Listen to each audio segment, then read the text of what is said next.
Assalamualaikum warahmatullahi wabarakatuh.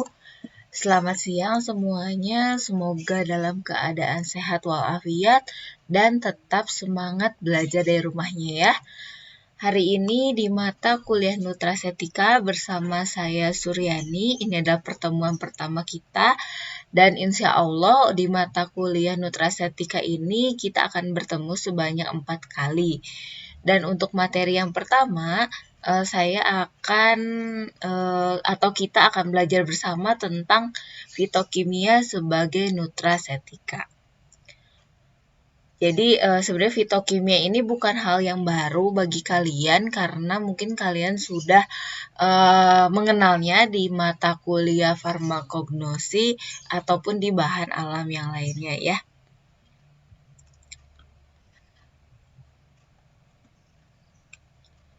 Dengan judul materi hari ini yaitu fitokimia sebagai nutrasetika, maka tujuan pembelajaran hari ini adalah yang pertama, memberikan pengetahuan baru atau memberikan tambahan pengetahuan bagi kalian apa sih peranan fitokimia bagi seorang farmasis, di mana selain yang kalian kenal sebagai farmasetika, farmasis pun bisa mengembangkan sebagai nutrasetika. Jadi dari materi hari ini diharapkan kalian bisa memahami apa itu sebenarnya fitokimia, lalu apa sih kaitannya fitokimia dengan nutrasetika hingga mengetahui ada yang disebut dengan fitonutrien. Lalu jenis-jenisnya ada apa aja fitonutrien itu dan bagaimana fungsinya di dalam tubuh. Sehingga kalian dapat mengaplikasikan bagaimana cara memilih suatu senyawa menjadi suatu nutrasetika yang dapat memenuhi kebutuhan nutrisi. Seperti itu ya. Jadi yang pertama ini sedikit mengulas tentang apa itu fitokimia. Jadi fitokimia adalah suatu senyawa kimia nih yang berasal dari kata fito dan chemical. Fito artinya tanaman dan chemical artinya adalah kimia. Jadi fitokimia adalah senyawa kimia alami yang berasal dari tanaman dan dapat berupa senyawa bioaktif dari tanaman tersebut yang biasanya senyawa fitokimia ini memberikan digunakan sebagai penambah cita rasa, aroma atau warna khas dari tanaman tersebut. Nah, fitokimia yang kita maksud di dalam mata kuliah nutrasetika ini adalah bukan senyawa kimia yang merupakan nutrisi esensial seperti karbohidrat, lemak, dan juga protein, tapi lebih dikenal dengan metabolit sekunder ya. Mungkin kalian udah tahu ada apa aja sih sebenarnya metabolit sekunder itu. Ya, jadi fitokimia itu suatu senyawa kimia yang dihasilkan oleh tanaman yang bisa digunakan untuk meningkatkan daya tahan tubuh atau juga berperan dalam mencegah suatu penyakit. Nah, kita karena di mata kuliah nutrasetika saya ingin memaparkan sedikit dulu atau ingin mengulang apa sih pengertian nutrasetika, walaupun sebenarnya kalian sudah tahu ya. Jadi nutrasetika ini adalah bahan yang berupa makanan ataupun bagian makanan ataupun bahan lainnya yang diisolasi sehingga dapat memberikan keuntungan bagi kesehatan, baik untuk mencegah atau mengatasi suatu penyakit. Nah, dari fitochemical dan nutrasetika jadilah fitonutrien. Fitonutrien ini adalah produk yang berisi senyawa kimia yang berasal dari tanaman dan dapat dimanfaatkan untuk membantu menjaga kesehatan ya. Sebelum kita mengenali jenis-jenis dari fitokimia yang berperan sebagai nutrasetika, kita sedikit mengulas tentang bagaimana sih sebenarnya senyawa-senyawa fitokimia ini bekerja di dalam tubuh. Yang pertama, dia sebagai substrat dari suatu reaksi yang terjadi di dalam tubuh hingga menghasilkan suatu efek yang positif. Lalu dia sebagai kofaktor atau perantara ya dalam suatu reaksi yang ada di dalam tubuh. Atau dia sebagai inhibitor mencegah suatu reaksi yang dapat merugikan tubuh. Atau dia juga bisa sebagai adsorben, misalnya dia menyerap suatu senyawa yang bersifat racun, jadi dia bisa berperan sebagai detoksifikasi. Lalu dia berperan sebagai sistem pertahanan tubuh. Lalu ada peningkat absorpsi, jadi dia bisa memperbaiki sistem pencernaan dengan cara meningkatkan proses absorpsi sehingga nutrisi yang masuk ke dalam tubuh bisa lebih baik. Atau dia juga berperan sebagai growth factor. Growth factor di sini adalah suatu senyawa yang bisa berperan dalam proses pertumbuhan sel, diferensiasi, migrasi, hingga menghasilkan suatu pertumbuhan sel yang baik gitu ya salah satunya. Lalu berperan juga dalam suatu proses fermentasi. Nah, dari berbagai fungsinya itu substrat, kofaktor, inhibitor, dan lainnya. Nah, dikategorikan secara umum nih, kebanyakan senyawa fitokimia ini berperan sebagai antioksidan. Nah, dari antioksidan ini, dia bisa sebagai substrat yang akan berikatan dengan senyawa radikal, atau dia sebagai kofaktor dalam menginduksi antioksidan endogen yang ada di dalam tubuh, ataupun dia sebagai inhibitor dari senyawa radikal yang ada di dalam tubuh dalam proses reaksi menjadi suatu radikal bebas yang lebih kuat, misalnya dari superoksid menjadi H2O2.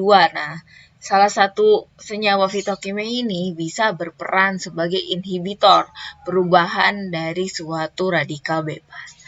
Lalu ada sistem pertahanan, karena dia juga bisa berperan sebagai imunomodulator, bisa imunostimulan ataupun imunosupresan. Lalu, dia bisa mencegah suatu proses degeneratif atau penuaan dengan sifatnya antioksidan. Dia bisa menangkal radikal bebas, akhirnya bisa mencegah kerusakan sel, dan juga bisa menghambat proses penuaan sel. Dan juga membantu dalam terapi suatu penyakit. Nanti kita bahas ya untuk detailnya berdasarkan jenis-jenisnya. Oke, jenis-jenis dari fitokimia ini sangat banyak karena bumi kita ini didominasi oleh tanaman, yaitu sekitar 250.000 sampai dengan 500.000 spesies. Dan saat ini telah banyak dimanfaatkan ya si tanaman tersebut, baik hanya sebagai makanan yang baik dimasak ataupun dimakan mentah, ataupun dikembangkan sebagai obat dan bahkan sudah diisolasi senyawanya, dan senyawa tersebut sudah disintesis ya. Jadi asal mulanya dari tanaman. Dan untuk pemanfaatan dari tanaman ini sampai saat ini hanya sekitar 10%. Jadi masih banyak kesempatan untuk mengeksplor senyawa-senyawa fitokimia yang akan dikembangkan menjadi suatu obat, salah satunya obat tradisional, ataupun berhasil mengisolasi dan mengembangkan isolatnya tersebut menjadi suatu obat konvensional. Nah, kandungan kimia dari suatu tanaman ini sangat banyak dan memiliki efek terhadap kesehatan, di mana sampai saat ini senyawa fitokimia ini terbagi menjadi beberapa kelompok. Biasanya berdasarkan struktur dan sifatnya. senyawa fitokimia yang diproduksi oleh tanaman ini salah satunya berperan untuk sistem pertahanan tanaman tersebut terhadap lingkungan ataupun mikroorganisme. Sehingga kan biasanya kalau kalian sudah mempelajari metabolit sekunder, dia itu salah satunya memberikan warna, bau, dan juga rasa. Nah, untuk penggolongan dari senyawa fitokimia ini, yang dimana saat ini telah banyak dimanfaatkan sebagai nutrasetika, dibagi menjadi 6 golongan. Yang pertama ada alkaloid. Yang kedua ada betalains. Yang ketiga ada fitosterol. Yang keempat yaitu polifenol. Yang kelima ada senyawa-senyawa yang mengandung gugus es atau sulfur. Yang keenam yaitu golongan terpen ya. Ini mungkin kalian kok beda sih sama metabolit sekunder yang di bahan alam. Nah, kalau ini dikelompokkan berdasarkan khasiatnya ya. Jadi ada alkaloid, betalains, fitosterol, polifenol, senyawa sulfur, dan juga terpen. Dan untuk senyawa polifenol ini terbagi lagi menjadi 3 golongan, yaitu ada flavonoid, asam fenolak, dan golongan stilben. Dan untuk flavonoid ini juga terbagi kembali menjadi beberapa klasifikasi berdasarkan strukturnya dan gugus sampingnya. Struktur utamanya sama tapi gugus sampingnya beda. Nah, dari gugus samping tersebut ternyata mempengaruhi tentang aktivitas yang dihasilkan. Jadi untuk golongan flavonoid ini ada golongan antosianin, flavanol, flavanon, flavon, flavonol, dan isoflavon. Dan untuk lebih jelasnya, apa sih peranan dari masing-masing senyawa ini? Kenapa senyawa-senyawa ini bisa dikembangkan sebagai nutrasetika? Kita bahas selanjutnya ya. Yang pertama kita akan membahas flavonoid. Untuk flavonoid sendiri, flavonoid alkaloid ya. Jadi yang pertama ini kita akan membahas tentang alkaloid. Jadi alkaloid sendiri adalah senyawa yang mempunyai satu atau lebih atom N. Jadi dia memiliki senyawa nitrogen.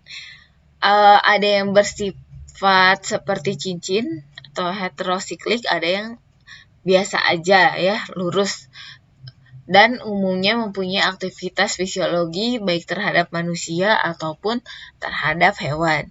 Ciri utama dari alkaloid ini apa sih? Pahit. Ya, rasanya pahit. Jadi berdasarkan studi pustaka, alkaloid ini ada banyak jenisnya. Jika dirangkum memiliki aktivitas yang pertama, dia bisa mengatasi radang dan nyeri, yaitu antiinflamasi dan analgetik. Contohnya adalah senyawa yang sudah berhasil diisolasi dan dikembangkan menjadi obat dari golongan alkaloid ini adalah morfin. Yang kedua, dia banyak dikembangkan atau digunakan untuk anti kanker. Contohnya apa? Yaitu vincristin dan vinblastin. Lalu dia juga memiliki peranan sebagai antimikroba dan anti jamur, serta memiliki aktivitas terhadap sel saraf. Jadi dia mampu melindungi atau menghambat kerusakan dari sel saraf. Dan yang terakhir digunakan sebagai suplemen makanan. Nah, yang akan kita bahas selanjutnya, jenis-jenis alkaloid yang digunakan sebagai suplemen kesehatan ya. Jadi ada apa aja, saya hanya mengambil beberapa bagian ya, sebenarnya banyak banget senyawa-senyawa alkaloid yang telah diketahui dan dimanfaatkan nutrasetikanya. Nah, ini saya hanya ambil 4 contoh. Yang pertama ada kafein. Mungkin kalian juga sudah familiar. Kafein ini adalah senyawa yang biasanya dimanfaatkan untuk mengatasi rasa kantuk. Jadi biar gak ngantuk atau dia digunakan sebagai stimulan, dalam proses menyegarkan tubuh. Nah, kafein ini banyaknya di mana sih? Kafein ini banyaknya di kopi dan juga di teh, ya. Dan sampai saat ini, kafein ini sudah ada produknya dan dimanfaatkan sebagai suatu suplemen. Yang kedua ada piperin. Nah, kalau dengar kata piperin, berarti ini adalah suatu senyawa yang dihasilkan dari tanaman yang ada kata pipernya, yaitu bisa merica ataupun ada hitam ya, black pepper. Nah, ini contohnya. Dan sampai saat ini piperin ini telah digunakan juga sebagai suplemen makanan dan dikombinasi dengan kurkumin. Sekilas saya baca, kombinasi piperin dan kurkumin ini banyak dimanfaatkan sebagai immunobooster. Jadi, ada salah satu peneliti yang melakukan penelitian mengkombinasi kurkumin dan piperin di masa pandemi ini ternyata mampu meningkatkan sistem pertahanan tubuh. Yang ketiga ada capsaicin. Nah, capsaicin ini adalah suatu senyawa dominan atau bioaktif dari cabai, ya. Dan untuk aplikasinya, capsaicin ini bukan digunakan secara oral karena panas, ya. Jadi dia banyak digunakan sebagai sediaan topikal. Salah satunya adalah untuk krim analgesik. Dan yang keempat adalah theobromine. Theobromine ini banyak terdapat di coklat, ya. Namun saat ini juga sudah banyak sediaannya yang mengisolasi theobromine dari kakao dan dijual sebagai suatu suplemen kesehatan. Nah, yang pertama kita akan bahas yaitu kafein.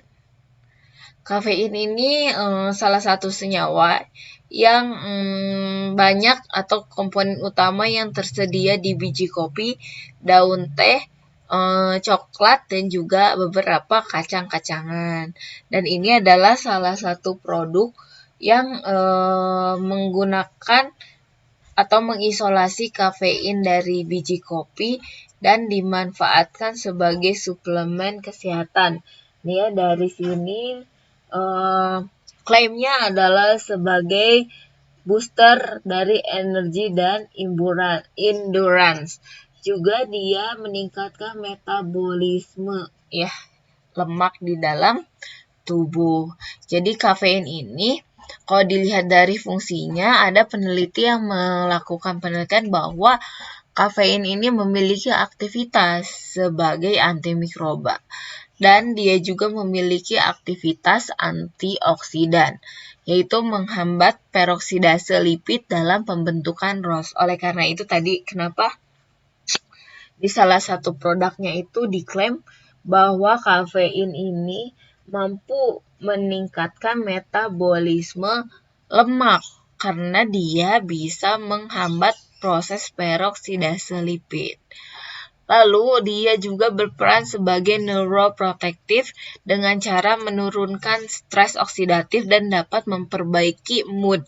Oleh karena itu kenapa tadi ya klaimnya juga sebagai booster energi karena dia bisa memberikan rasa semangat, menghilangkan stres dan memperbaiki mood yang akhirnya memperbaiki sel saraf.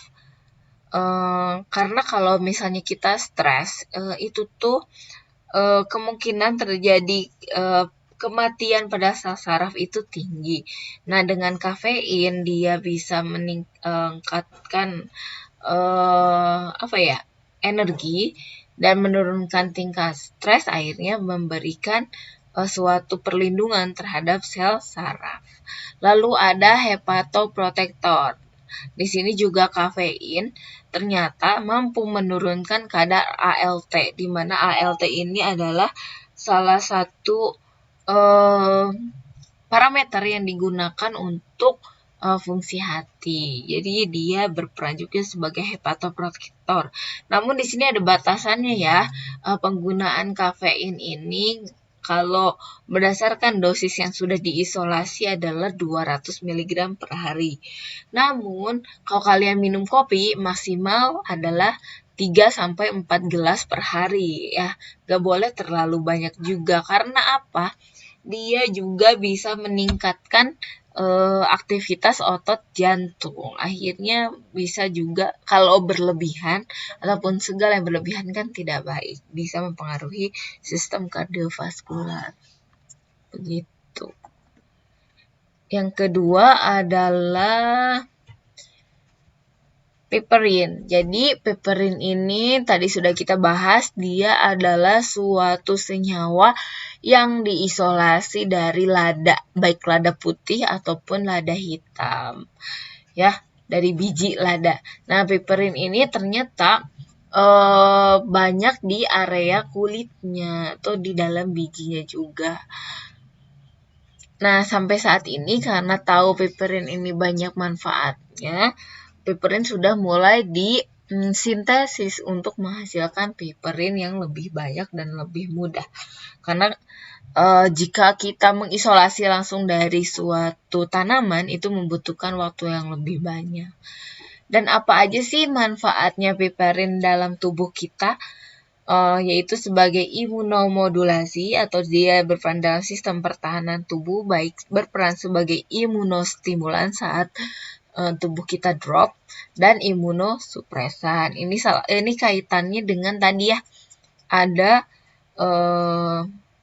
sediaan kombinasi kurkumin dengan piperin, bahwa piperin itu bisa mempengaruhi sistem imun sebagai sistem pertahanan karena dia memiliki aktivitas imunomodulasi.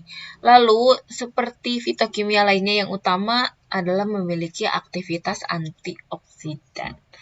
Dan juga dia karena ada sifatnya sebagai antioksidan, dia juga bisa menangkal radikal bebas dalam menginduksi mutasi suatu gen atau suatu sel, sehingga piperin ini juga bisa berperan sebagai kemopreventif dan juga anti kanker. Gitu ya. Ini adalah gambar dari proses atau di mana sih piperin ini bekerja. Jadi piperin ini dia bisa menghambat proses penghancuran antioksidan endogen, yaitu GSH dan SOD salah satunya. Nah, ketika ada radikal bebas banyak, GSH dan SOD ini bisa menurun. Nah, oleh piperin ini bisa dihambat ya. Lalu ada apa lagi? Dia juga bisa menghambat radikal bebas super peroksida, yaitu OH, yang dibentuk dari peroksidase lipid. Selain itu, dengan adanya proses radikal bebas yang banyak, pasti akan menginduksi pelepasan sitokin proinflamasi. Nah, oleh piperin ini juga bisa dihambat sehingga kerusakan sel akibat radikal bebas dapat dihambat. Makanya dia bersifat kemopreventif ataupun anti kanker karena dia bisa bekerja menghambat beberapa mekanisme yang secara umum dikenal sebagai antioksidan. Yang selanjutnya adalah capsaicin. Capsaicin tadi sudah dibahas bahwa dia adalah senyawa utama yang terkandung di dalam cabai. Jadi capsaicin ini nama lainnya adalah trans 8 methyl N vanillin 6 nonenamid. Dia adalah bagian dari senyawa alkaloid karena mengandung unsur N. Capsaicin ini merupakan sebuah alkaloid yang digunakan sebagai senyawa adiktif atau peningkat rasa pada makanan karena menghasilkan suatu sensasi rasa pedas. Nah, capsaicin ini juga digunakan dalam sediaan farmasi sebagai stimulan pencernaan untuk gangguan dan juga gangguan rematik. Dan secara secara topikal digunakan untuk analgesik. Nah, ini ya hampir semua senyawa fitokimia itu diklaim memiliki aktivitas anti kanker. Nah, salah satunya capsaicin ini. Ternyata capsaicin ini telah diuji terhadap beberapa sel kanker, diantaranya adalah kanker paru-paru, kanker prostat, kanker payudara, kanker hati, kanker usus, dan kanker pankreas. Dan pada kanker paru ini, rata-rata atau pada semua hampir sel kanker, capsaicin ini bisa menginduksi apoptosis dari sel kanker itu sendiri atau kematian dari sel kanker. Dengan meningkatkan proses apoptosis kanker sel, maka pertumbuhan dari sel kanker dapat dihambat. Selain itu, ternyata capsaicin ini pada kanker paru dia bisa menurunkan proliferasi atau proses pertumbuhan sel. Jadi menginduksi kematian sel yang sudah ada dan menghambat pertumbuhan sel yang baru pada kanker paru-paru. Begitu juga pada kanker prostat, sama meningkatkan apoptosis dan menghambat proliferasi sel dengan menghambat di beberapa jalur signaling. Mungkin kalian harus ambil farmakologi bahan alam dulu untuk saya bahas. Ini adalah ekspresi gen yang bisa dihambat oleh capsaicin. Dan juga dia bersifat antioksidan karena dia mempengaruhi reaktif oksigen spesies ya. Hampir sama intinya pada kanker itu, apakah dia bisa meningkatkan apoptosis atau kematian sel dan menghambat pertumbuhan dari sel kankernya sendiri sehingga sel kankernya bisa mati secara keseluruhan. Yang keempat adalah theobromine. Theobromine ini adalah senyawa alkaloid yang banyak ditemui dalam biji coklat. Jadi theobromine ini rasanya pahit dan mudah menguap seperti minyak yang diambil dari biji coklat dan merupakan senyawa alkaloid karena memiliki atom nitrogen di struktur senyawanya. Nah, theobromine ini secara khasiat dia mirip dengan kafein. Namun, efeknya dia tidak sekuat dengan kafein. Karena ada beberapa orang yang tidak kuat ya dengan efek kafein seperti jantung jadi berdebar, menggigil, dan lain-lainnya. Nah, kadang beralih ke theobromine untuk meningkatkan stimulan yang ada di tubuh karena efeknya tidak sekuat kafein.